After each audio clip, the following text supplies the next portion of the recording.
मी काय सांगतो, मी जसा JR काढला तसा एक ब्र शब्द सुद्धा फडणवीस साहेबाच्या, अजितदादाच्या, शिंदे साहेबाच्या विरोधात बोललो नाही.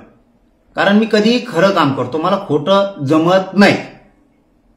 मग आता तुम्ही माझा त्याने घातपात केला, तुम्ही याच्यात सखोल जायला पाहिजे होतं, त्याला चौकशीला घ्यायला पाहिजे होतं, त्याला अटक करायला पाहिजे होतं. का नाही केलं? का नाही केलं? आम्ही मराठी शांत केलेत का नाही? आणि मराठ्याला माझा हात जोडून आव्हान आहे, तुम्ही फक्त शांत राहा. इथून पुढे सुद्धा मी बघतो, मी याची पाठ पुरवतो कशी पुरवायची. कारण मुख्यमंत्र्यांवरती तुमचा विश्वास राहिला कसा राहील? फडणवीस साहेबांना, अजितदादाला आणि शिंदे साहेबांना एक शब्द सुद्धा मी मराठा आरक्षणाचा JR काढल्यापासून बोललोच नाही.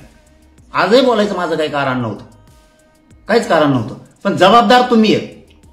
फडणवीस साहेबांनी ते अजित पवार हे जर त्यांना जाऊन तिथं म्हणतोय, जर हे धनंजय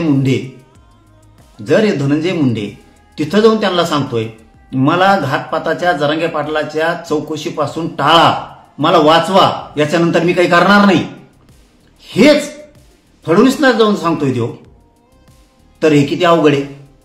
जर ते जाऊन सांगतोय तर हे किती अवघड आहे. हे किती मोठा कट रचू लागायला सुद्धा मग असं म्हणावं लागेल. म्हणायचं नसलं तरी अजितदादा आणि फडणवीस बी सोबत आहेत, त्याचा असा अर्थ होतो. माझा घातपाताचा कट रचू लागायला वाटणार नाही तर काय, तो जर सरळ सरळ तिकडं तुमच्या आडून लपतोय 10-12 दिवस तो फरार आहे तुमच्याकडं.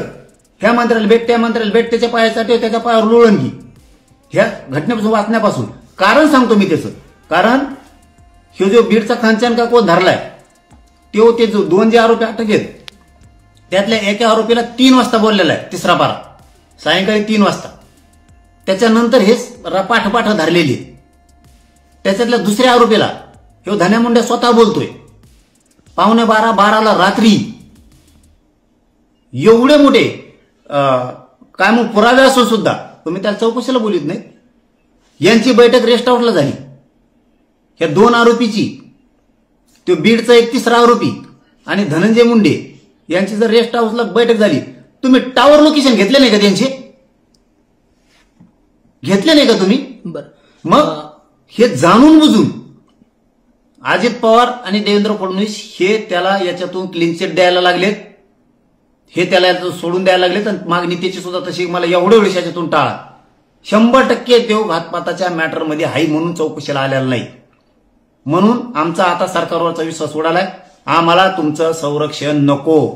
तुमचं संरक्षण काढून घ्या. उद्या किंवा परवा सकाळी आम्ही SP ला अर्ज देणार आहेत. तुमचा एकही पोलीस आम्हाला नको.